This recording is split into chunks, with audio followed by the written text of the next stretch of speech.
नमस्कार, आप देख रहे हैं चैनल फॉर न्यूज़ इंडिया और हमारा खास शो निष्पक्ष। आज निष्पक्ष के अंदर हम बात करेंगे, हरियाणा में भी शीतकालीन सत्र खत्म हुआ। सत्र जोरदार और हंगामेदार रहा। विपक्ष को भी वहां से निकाला गया विधानसभा सत्र के अंदर, और हमने देखा किस तरह से स्पीकर और जो सारा घटनाक्रम सत्र के अंदर रहा। तो नेता प्रतिपक्ष भूपेंद्र सिंह हुड्डा ने भी वहाँ पर जो बात हरियाणा प्रदेश की जनता को लेकर जो मुखरता से रखी, वो भी हमने सब देखा। और जिस तरह से सत्ता और विपक्ष के बीच में जोरदार बहस हुई, हंगामेदार रहा और उनको बाहर निकाला गया विधायकों को, वो सारा सत्र लोगों ने देखा। बहुत सारे सवाल ऐसे हैं जो विधानसभा सत्र को लेकर और हरियाणा की जनता के हितों से जुड़े बनते हैं। आज हमारे साथ निष्पक्ष में खास तौर पर मौजूद हैं हरियाणा प्रदेश के पूर्व मुख्यमंत्री और नेता प्रतिपक्ष भूपेंद्र सिंह हुड्डा। हुड्डा साहब, बहुत बहुत स्वागत है। धन्यवाद। हुड्डा साहब, अभी सत्र खत्म हुआ आपका। सत्र में आपने अविश्वास प्रस्ताव भी आप सरकार के खिलाफ लाए थे, हालांकि गिर गया। क्या कहना चाहेंगे इस पूरे इसके ऊपर? नहीं, अविश्वास प्रस्ताव हमारी पार्टी लेके आई थी क्योंकि लोगों का विश्वास खो चुकी है सरकार। जो वायदे किए थे कोई पूरा नहीं किया। जो आप चाहे वो नौकरी का वायदा है, चाहे ये लाडो लक्ष्मी लाडो जी उनका है जी, कोई भी मतलब बेरोजगारी है, कानून व्यवस्था इनके काबू की नहीं। बिल्कुल ऐसे हो गया कि कोई कहीं भी जनहित का कोई फैसला नहीं लिया इस बात से लोग विश्वास खो चुके हैं इससे। लेकिन हुड्डा साहब, जैसे आप लेके आए विश्वास प्रस्ताव, तो उसके बाद वो आपका कामयाब नहीं हो पाया, तो उस पर आप क्या कहना चाहेंगे? भी प्रजातंत्र है ये जी, है ना।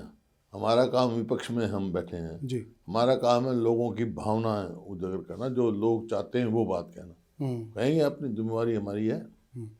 हुड्डा साहब, पिछले काफ़ी समय से देख रहे हैं कि जब भी विधानसभा का सत्र होता है, चाहे ग्रीष्मकालीन सत्र होता है या शीतकालीन, अक्सर देखा है कि जब विपक्ष और सत्ता पक्ष के बीच में ऐसे होता है, और अक्सर ऐसा होता है कि या तो विपक्ष के जो विधायक है वॉकआउट कर जाते हैं या निकाल दिया जाता है। ऐसा क्या कारण है कि हर बार वहाँ पर एक जिसको बोलते हैं कि स्वस्थ बहस और स्वस्थ हम डिस्कशन देखने की बजाय ऐसा हर बार, जैसे इस बार भी विधायकों को निकाला गया बाहर, जो वहाँ पर पूरा वो किया गया, क्या कहना चाहेंगे इस पूरे उसके? नहीं, वो तो देखो किसी किसी वजह से खूब होती है।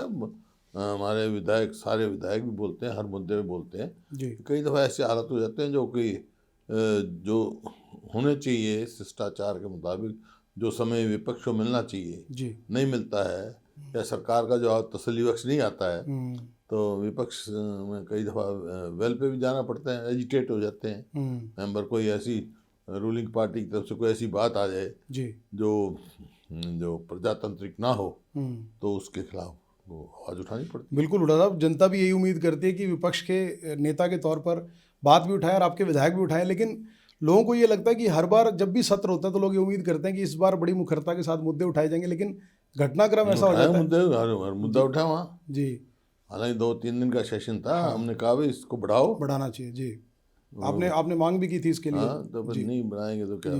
एक हुड्डा साहब, जैसे आप इतने समय से, इतने कई दशकों की राजनीति हो गई परिवार में, आपने देखा, पहले अगर हम विधानसभा की बात करें तो पहले तथ्यों पे बात होती थी, आंकड़ों पे। आप भी मुख्यमंत्री रहे हैं तो आप पूरे आंकड़ों के साथ जब भी अपना स्पष्ट रखते थे। आजकल आपको नहीं लगता कि विधानसभा में जो एक व्यक्तिगत कटाक्ष शुरू हो गया है, आप इसको किस तरह से देखते हैं? नहीं, अब हम तो जितने हमारी पार्टी सब आंकड़ों पे बात करती है। नहीं, मैं ओवरऑल कह रहा हूँ, मैं चाहे सत्ता पक्ष की तरफ से भी कह रहा हूँ कि जैसे एक दूसरे के ऊपर आरोप प्रत्यारोप डायरेक्ट तौर पे होने लगता है, बजाय कि मुद्दों पे बात करें अगर पक्षों की तरफ से।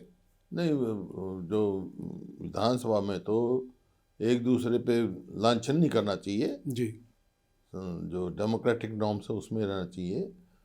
सदन की गरिमाएं को ध्यान में रख के ही सबको बोलना चाहिए जी।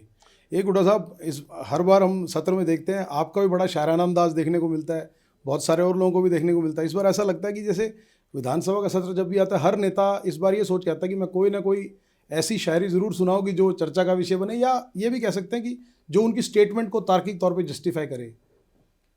जैसा जिसका विचार होगा वो कहेगा। क्योंकि शेरो शायरी आजकल सत्रों के अंदर ज़्यादा देखने को मिलती, सभी की तरफ से, तो सभी की तरफ से।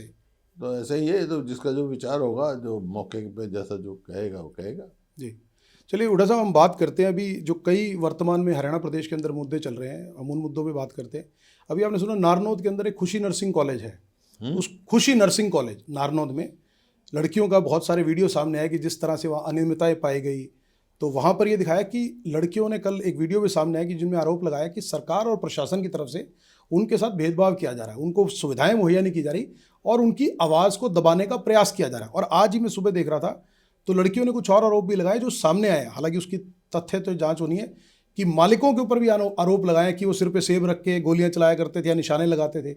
आप इस पूरे मामले को कैसे देखते हैं? देखिए, तो मेरे पहले हमारा विधायक भी गया था, भेजा था मैंने जी उनको जी। मौके पर, तो उनसे उनने भी कहा कि ये वहाँ पर ना तो टीचर पूरे हैं, और जो वीडियो भी सामने आए थे उसमें भी दिखाया था कि सुविधाएं नहीं थी, वॉशरूम में ना बर्तन धो रही सुविधाएं है। हैं, तो ये तो कोई मतलब नहीं है।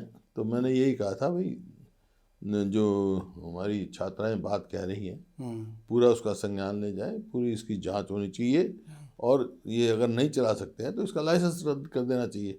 लेकिन कई छात्राएं जो हैं 2-2 साल से भी हैं, 3-3 साल से, लेकिन उसका भविष्य नहीं खराब होना चाहिए, उनका ऑल्टरनेटिव कोई बनाना चाहिए और उसको कैंसिल कर देना चाहिए। और जो अगर कोई जैसे बड़े गंभीर मामले भी उठाए हैं तो उसकी जांच होनी चाहिए, और जिसको जो भी दोषी है उसको सजा मिलनी चाहिए। एक हुड्डा साहब, अभी अरावली का मुद्दा बहुत चल रहा है, उसके ऊपर हालांकि कोर्ट का फैसला भी आया, उन्होंने अगली 21 तारीख तक एक आया कि उसका जो जो एक कमेटी बननी थी अरावली को लेकर, ये जो पूरा मामला चल रहा है इसमें कांग्रेस के बड़े दिग्गज नेताओं ने, कांग्रेस राजस्थान से पूर्व मुख्यमंत्री अशोक गहलोत जी ने भी उस पर कहा कि इसको बचाना चाहिए, ये हमारा संरक्षण है। आप इस पूरे मुद्दे को, जो अरावली का मैटर, इसको कैसे देखते हैं? फिर आपने विधानसभा देखी ही नहीं, फिर मैं क्या कहता हूँ। नहीं, मैं तो देखी, मैं तो अपने व्यूअर के लिए। जी आपने हमारी तरफ से हरियाणा के जी विधानसभा सदन नहीं देखा ना आपने, जी। जो आपके सेशन हुआ था? नहीं, मैं तो देखा, मैं तो सिर्फ आपसे अपने दर्शकों के लिए जानना चाह रहा हूँ कि आप क्या कहना चाहेंगे अभी। जी। वो ये सरकार नहीं चाहती थी, और हमने ये उसको रखा था शॉर्ट टर्म इसके लिए, डिस्कशन के लिए। जी ये अरावली पे ही डिस्कशन की मांग करी थी हमने, जी। लेकिन स्पीकर ने नामंजूर मना कर कर दी, दिया। जी। क्योंकि सरकार नहीं चाहती थी। क्यों? मेरा एक ही फिल्म में मैंने कहा, भाई एक बात बताओ, हम एक बात जानना चाहते हैं, जो अरावली का जो फैसला आया था उस समय, तो सुप्रीम कोर्ट के फैसले में लिखा था कि ये स्टेट पार्टी बनाई थी, तो हरियाणा का क्या स्टैंड था? क्या स्टैंड? जी स्टैंड क्या था हरियाणा का? जी। वो भी स्पष्ट नहीं किया, इसी वास्ते नहीं चाहते थे। जी। और अब क्या स्टैंड है? क्या हरियाणा डिवीजन में जाएगा? वो तो शुक्र है कि सुप्रीम कोर्ट ने सो मोटो इसको ले लिया, अगले 21 तारीख तक उन्होंने कहा संज्ञान इसको में ले होल्ड लिया। किया। नहीं, वो तो रोक लगा दी है, रोक लगा दी है। जी। और मेरे को पूरा वो कमेटी बनेगी, वो जांच करेगी। भाई अगर जो ये बता रहे हैं उस हिसाब से तो अरावली खत्म हो जाएगी। अरावली का मतलब ये उत्तर भारत के एक किस्म से लंग्स हैं ये, और खास तौर पे सबसे ज़्यादा नुकसान हरियाणा का होने वाला है। फिर तो हरियाणा में तो कोई रहेगी नहीं अरावली, पूरी श्रृंखला जो, और हजारों वर्षों से पोल्यूशन बढ़ जाएगा, और जो है सारा ये रेगिस्तान बन जाएगा। अभी एक हुड्डा साहब, पूरे हरियाणा के अंदर बात करें, सबसे ज़्यादा जो लोगों को इस समय इनसिक्योरिटी है वो है सुरक्षा को लेकर। वो आज आदमी को सिक्योरिटी को लेकर, आज हर दूसरे दिन हम सुनने को मिलते हैं कि किसी न किसी बिजनेसमैन को, व्यापारी को फिरौती के लिए फ़ोन आ रहे हैं, थ्रेट्स आ रहे हैं बार बार। हालांकि जो नए अभी कार्यवाहक डीजीपी हैं वो अपनी तरफ से एफर्ट जो कर रहे हैं वो कर रहे हैं, लेकिन आप भी 10 साल मुख्यमंत्री रहे प्रदेश के अंदर, क्या आपको लगता है कि ऐसी स्थिति कभी हरियाणा में रही, और आज ऐसी स्थिति है तो इसको दुरुस्त करने के लिए क्या करना चाहिए? नहीं, देखिए 2005 से पहले भी कुछ इतनी तो नहीं थी जी। लेकिन 2005 से पहले आम था कि जो है जेलों से बदमाशियाँ चलती थी। सुनने में आता था कि भाई वहाँ से वो नेटवर्क चला रहे हैं। हाँ, नेटवर्क चलाए, जी। जैसे आजकल बाहर से चला बाहर रहे से चला रहे हैं। जी जी, विदेशों से। हाँ, विदेशों से। जी। तो जेलों से चल रहे। लेकिन 2005 में जब कांग्रेस की सरकार बन गई तो सब भाग गए थे, ये जमात नहीं कराई या छोड़ गए। अब जो है परिस्थिति बहुत ही गंभीर है, जो आप कह रहे हो ना इसमें कि रोज कोई ना कोई, हाँ, भी सुनने में आता है, और हर दूसरे दिन ऐसा हो रहा है। नहीं, असलियत है जी। और इसी वास्ते नो कॉन्फिडेंस मोशन लेके आए थे। लोगों को इस सरकार से विश्वास उठ चुका है। ये कानून व्यवस्था, सबसे पहला काम सरकार का होता है कानून व्यवस्था दुरुस्त रखे। जो 2014 में जो प्रदेश प्रति व्यक्ति आय में, प्रति व्यक्ति निवेश में, कानून व्यवस्था में, खेल खिलाड़ियों में नंबर 1 था, आज कौन से स्थान पे हम? क्या कर्जा था उस टाइम 70,000 करोड़ कर्जा था, 70-75,000, आज 5 लाख, जबकि केंद्र में भी सरकार उनकी है। ज़्यादा कर्जा हो गया हरियाणा पे, और काम कुछ नहीं हुआ। कांग्रेस के समय में हरियाणा को शिक्षा का हब बनाया, इंफ्रास्ट्रक्चर बना, हमने देखा है सब। जी। तो ये कुछ भी नहीं हुआ, सिर्फ कर्जा बढ़ाने के लिए ये जो सरकार सिर्फ कर्जा लो, घी पियो, मरने के बाद कोई नहीं देखा, उस नीति पे चल रही है। तो आप क्या कहते हैं जोसेफ, ये जो अभी स्थिति चल रही है, इस तरह से असुरक्षा की भावना है लोगों में? अपराध दो किस्म के होते हैं जी। एक अपराध होता है ऑर्गेनाइज्ड, एक होता है अनऑर्गेनाइज्ड। अनऑर्गेनाइज्ड, जी। अनऑर्गेनाइज्ड तो ऐसे ही भाई भाई की झगड़ा हो गया, मालिक का टेनेंट का झगड़ा हो गया, एक्सीडेंट हो गया, और कोई छुटपुट इस तरह हो जाती हैं, तो वो अनऑर्गेनाइज होता है। और एक होता है ऑर्गेनाइज। आज ऑर्गेनाइज जो क्राइम है हरियाणा में चरम सीमा पे है। ऑर्गेनाइज क्राइम का मतलब ये है, ये गैंग ऑपरेट करते हैं। गैंग ऑपरेट कर रहे हैं जी। गैंग ऑपरेट करते हैं हरियाणा में। कोई 50 करे, कोई 60, लेकिन 60 गैंग ऑपरेट कर रहे हैं। वही फिरौतियाँ मांगते हैं। मतलब ऑर्गेनाइज क्राइम का मतलब ये है, ऑफेंस करेंगे, फिरौती मांगेंगे, ओन करेंगे हम कि हम मांग रहे हैं, हमने मांगी, हमने फोन किया है। हाँ, ये ऑर्गेनाइज क्राइम होता है। और इसी वास्ते ये मैं नहीं कह रहा, तो सोशल प्रोग्रेसिव इंडेक्स है गवर्नमेंट ऑफ इंडिया का जी, उसमें हरियाणा को सबसे ज़्यादा असुरक्षित प्रदेश बताया है। वो आंकड़े भी अभी आए थे जी। हाँ, तो भाई हो गया जी। तो आप उठा साहब क्या मानते हैं, क्योंकि आपने सरकार चलाई, आपको क्या लगता है कि आज सरकार को, क्योंकि ओवरऑल सभी लोग वेलफेयर चाहते हैं, आज सरकार को क्या कदम उठाने चाहिए ऐसे कि जिससे लोगों को एटलीस्ट शांति से और पीसफुल? वो कदम ही नहीं उठा रहे ना। वो तो क्या कदम उठाने, जब कहें, जब कदम उठाने की इनकी नीयत हो। अभी एक उठा साहब हरियाणा प्रदेश के ही मंत्री हैं कृष्ण बेदी जी, उनका एक बयान, कृष्ण बेदी जी हरियाणा प्रदेश में एक मंत्री, उनका एक बयान आया था, और मैं बड़े पॉजिटिव एंगल से बता रहा हूँ आपको कि दुष्यंत चौटाला जब अपनी रैली करी, उन्होंने वो थार गाड़ी लेके गए थे, तो उन्होंने ये इस बात का कंडेम किया था कि भाई जो डीजीपी ने कहा कि भाई थार और ये जो अपराधी लोग चलाते हैं इस तरह से, तो कृष्ण उसके एवज में दिग्विजय चौटाला की जब सिक्योरिटी विड्रॉ हुई, तो उन्होंने बड़े एग्रेसिवली ये बोला कि भाई अगर डीजीपी हमारी सारी सिक्योरिटी विड्रॉ कर ले तो क्या फ़र्क पड़ता है। इस पर कृष्ण बेदी जी ने कहा था कि भाई दिग्विजय चौटाला की भाषा और शैली से लगता है कि उनको पहले थोड़े संस्कार दीपेंद्र हुड्डा से लेने चाहिए, कि दीपेंद्र हुड्डा भी विपक्ष में बैठे हैं, लेकिन उन्होंने आज तक कभी अपनी गरिमा नहीं बोली। उन्होंने सम्मान के साथ, अगर वो विपक्ष में बैठे हैं तो सम्मान के साथ बात दी है। तो मैं इस पे जानना चाह रहा था कि उनका भी एक बयान आया था जिसमें उन्होंने कहा था कि संस्कार तो दीपेंद्र हुड्डा से लिए जा सकते हैं, तो रहना चाहिए, शिष्टाचार तो होना ही चाहिए, क्योंकि उन्होंने थोड़े एग्रेसिवली इस बात को जवाब दिया था दिग्विजय चौटाला ने। जो अपना वो है, लेकिन शिष्टाचार तो होना चाहिए। जहाँ तक सिक्योरिटी का मामला है, वो तो उनकी एक कमेटी होती है, वो तय करती है कि इसको थ्रेट है, कितना थ्रेट है, वो तो उनका काम। अगर हुड्डा साहब अभी बात करें हरियाणा में, अगर जब आप नेता प्रतिपक्ष हुए, राव नरेंद्र जी को प्रदेशाध्यक्ष बनाया गया, सद्भावना यात्रा भी जो ब्रजेंद्र सिंह और वीरेंद्र सिंह लेके जा रहे हैं सद्भावना यात्रा में, आप अभी तक, क्योंकि आपकी पार्टी की है, चाहे वो व्यक्तिगत तौर पे लेके जा रहे होंगे, आप अभी उसमें अभी शामिल नहीं हुए अभी तक? पार्टी का क्या मतलब, पार्टी का कार्यक्रम नहीं है। अब वो उनका इंडिविजुअल जो वो हमारे पीसीसी अध्यक्ष ने कहा, हमारे इंचार्ज ने था कि पार्टी का कार्यक्रम नहीं है, बाकी सब अपने अपने तरीके से पार्टी मजबूत करें, किसी को क्या एतराज है। लेकिन आपको उन्होंने व्यक्तिगत तौर पे आपको आमंत्रण आया आप जाने के लिए? ये हमारे अपना मामला है जी। हुड्डा साहब अगर हम बात करें अभी जिस तरह से अभी दीपेंद्र हुड्डा ने कल प्रेस कॉन्फ्रेंस करी थी सिरसा के अंदर, उन्होंने कहा था कि जो ए, बी और सी कैटेगरी की जो नौकरियां निकल रही हैं उसके अंदर सरकार भेदभाव कर रही है। उसके अंदर सरकार क्या कर रही है, हरियाणा प्रदेश के बाहर के लोगों को नौकरियां ज़्यादा मिल रही हैं और उनके साथ कुठाराघात हो रहा है। इसमें क्या दो रहा है जी। अगर बिजली उसमें सिलेक्शन होती है एसडीओज की, तो 80 में से 78 बाहर के। जी। अभी एज की हुई है असिस्टेंट इंजीनियर्स की, तो उसमें 514 में से मेरे ख्याल में हरियाणा के 39 होंगे, बाकी बाहर के। और बड़ी कोई भी नौकरियां लगाओ आप, इवन एचसीएस की नौकरी में बाहर के लगते हैं। तो सरकार से जब ये सवाल पूछा है तो क्या जवाब देते भी ऐसा क्यों कर रहे हैं कि बाहर के प्रदेशों को क्यों दे रहे हैं, अपने प्रदेश के लोगों को समृद्ध बनाए? जब तक हरियाणा पब्लिक कमीशन का चेयरमैन ही हरियाणा का नहीं होगा, इनको एक एचपीएससी का चेयरमैन हरियाणा का काबिल नहीं मिल रहा, जबकि हरियाणा में तो इतने बड़े बड़े जनरल हुए हैं, आर्मी चीफ रहे हैं कई, और मतलब वाइस चांसलर रहे हैं दिल्ली यूनिवर्सिटी जैसे।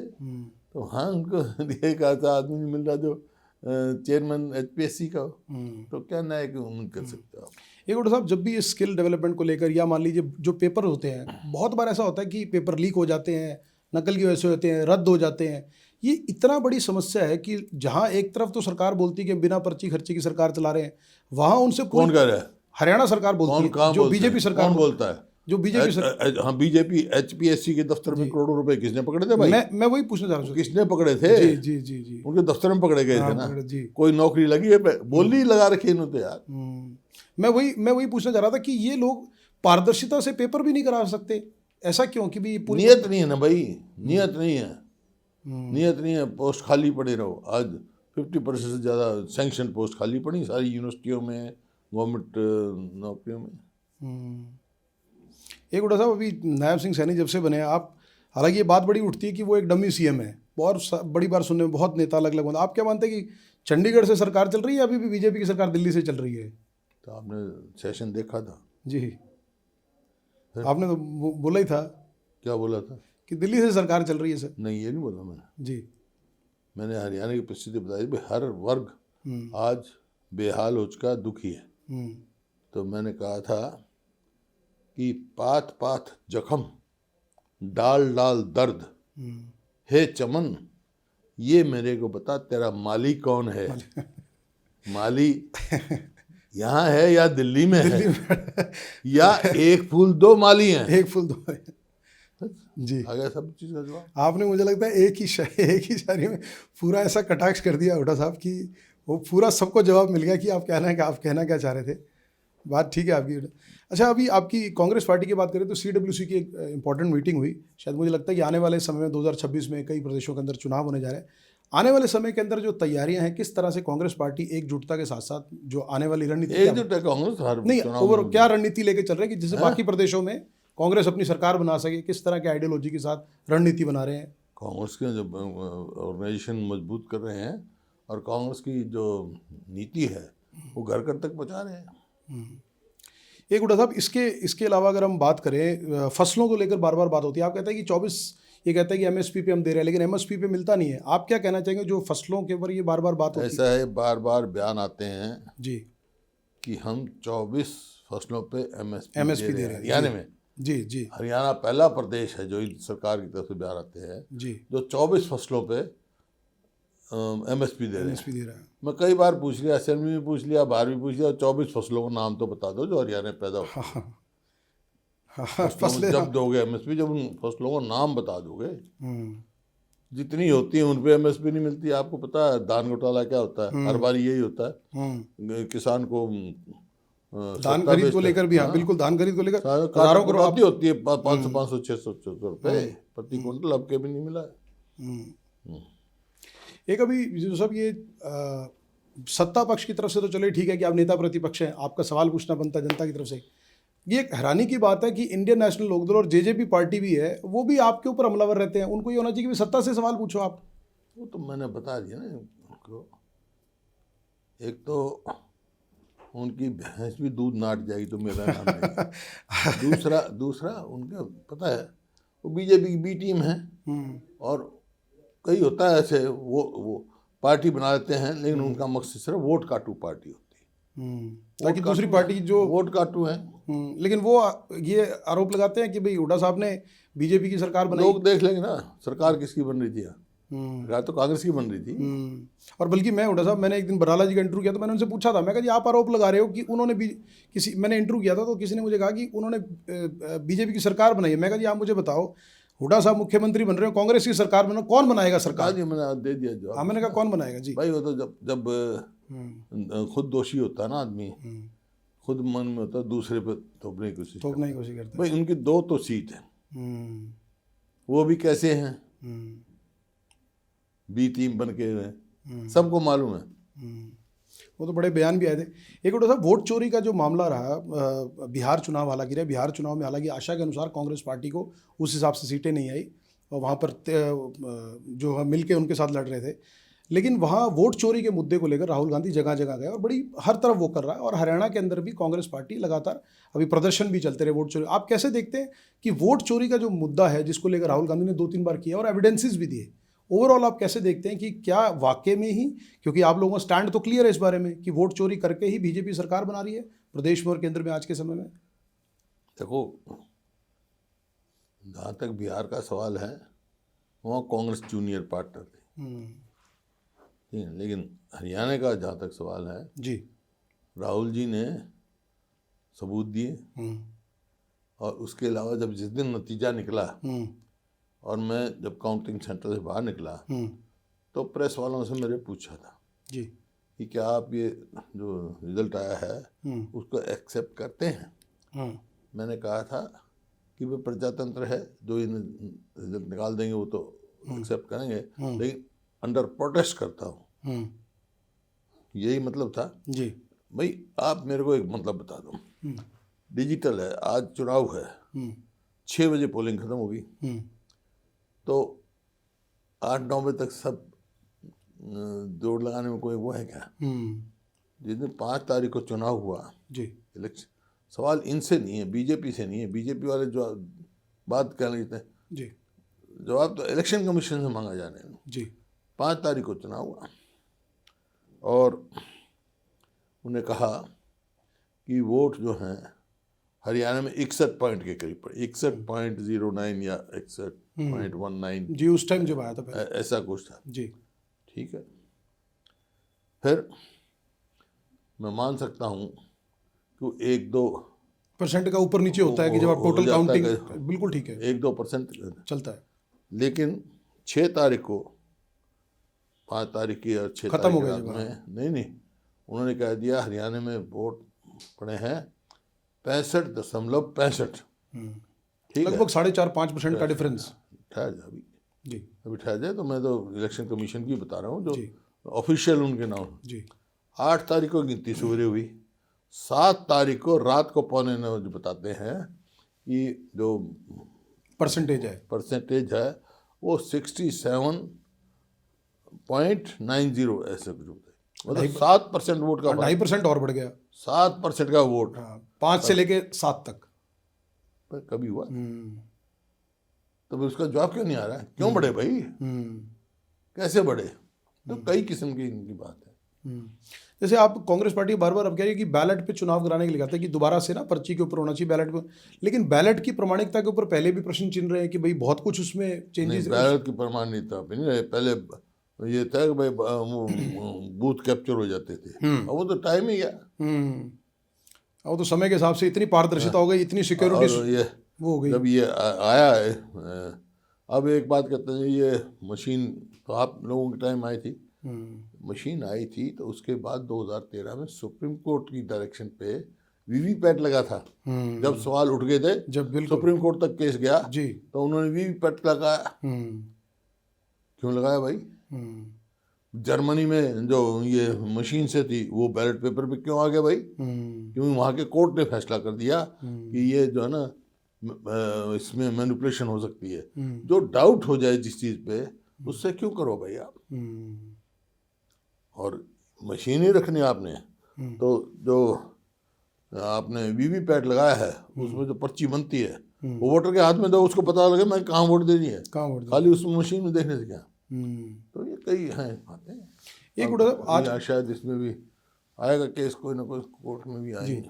आज जैसे हुड्डा साहब एक ऐसी चीज़, एक भविष्य की और बात करते हैं। आज के टाइम में जैसे सब कुछ डिजिटलाइज है, आपको लगता है कि आने वाले समय में ऐसी चीज़ भी उठनी चाहिए कि क्यों ना डिजिटल वोटिंग होने लगे? आज रेटिना स्कैन है, आज फिंगर पंच से सब कुछ हो सकता है। आज जब डिजिटल लॉकर्स खुले हुए हैं, बैंकिंग सब कुछ A to Z सब कुछ ऑनलाइन डिजिटल चल रहा है, तो क्यों ना एक कदम आगे बढ़ाते हुए भविष्य की और डिजिटल वोटिंग की तरफ भी सोचा जाए? आप दुनिया में सबसे ज़्यादा डेवलप्ड कौन से देश हैं? यूएसए मान लीजिए, यूएसए में क्या सिस्टम है? हाँ यही है। जर्मनी में क्या सिस्टम है? फिर तो उनसे भी आगे जाने की, लेकिन वहाँ पर शायद वहाँ हो जाएगा तो देखेंगे। चलिए ठीक। हुड्डा साहब, अगर आने वाले टाइम में कांग्रेस पार्टी की सरकार बनती है तो हुड्डा साहब का क्या मॉडल रहेगा? आज जो आपको लगता है कि जो चुनौतियाँ जनता फेस कर रही है, लोग फेस कर रही है, जिन वजह से आप मानते हैं कि त्रस्त है, जिसकी वजह से आप अविश्वास प्रस्ताव लाए, तो आज अगर कांग्रेस पार्टी दोबारा सत्ता में आती है तो क्या लगता है आपकी प्राथमिकताएं पहले प्रदेश के लिए क्या रहेंगी? प्राथमिकता प्रदेश में जो पहले 2005 में थी जी, कानून व्यवस्था, बेरोजगारी दूर करना, शिक्षा और इंफ्रास्ट्रक्चर पैदा करना, इन्वेस्टमेंट लाना ताकि रोजगार दे सके लोगों को, यही तो है। आने वाले टाइम में हुड्डा साहब सरकार बनती है कांग्रेस पार्टी की, तो हुड्डा साहब पूरी पार्टी को एक मार्गदर्शक के रूप में गाइड करेंगे या हमेशा जैसे मुख्यमंत्री का है तो चेहरा बनकर ही कांग्रेस पार्टी को आगे लीड करेंगे? ऐसा है, जो हरियाणा की जनता और पार्टी जिम्मेवारी लगाएगी वो करेंगे, आपसे नहीं पूछेंगे क्या करना है। नहीं और से ठीक है। धन्यवाद हुड्डा साहब, बहुत बहुत जी आपका बहुत बहुत धन्यवाद आपका चैनल फॉर न्यूज़ इंडिया जुड़ने के लिए। धन्यवाद। और हम आपकी स्वास्थ्य के लिए और दीर्घायु की कामना करते हैं कि आप प्रदेश के लिए पहले भी आपने किया है, बहुत सेवा की और आगे भी इसी प्रकार करते हैं। हमारी बहुत बहुत शुभकामनाएं। धन्यवाद। Thank you. तो हमारे साथ थे आज नेता प्रतिपक्ष और पूर्व मुख्यमंत्री भूपेंद्र सिंह हुड्डा जी, जिनसे हमने शीतकालीन सत्र को लेकर, हरियाणा के इस समय वर्तमान में स्थिति को लेकर और जो ज्वलंत मुद्दे चल रहे हैं, चाहे वो खुशी नर्सिंग कॉलेज का है, अरावली का है, चाहे वो पेपर लीक का मामला है, बहुत सारे और मुद्दे, इन सारे मुद्दों को लेकर आज हमने भूपेंद्र सिंह हुड्डा जी से बात की और उन्होंने पूरी बेबाकी के साथ अपनी बात रखी। तो उम्मीद करते हैं कि आपको उनके विचार और उनकी बातें ज़रूर पसंद आएंगी। हमारे लिए कोई सुझाव हो तो ज़रूर दीजिएगा। चैनल फॉर न्यूज़ इंडिया के हमारे इस खास शो से जुड़ने के लिए बहुत धन्यवाद।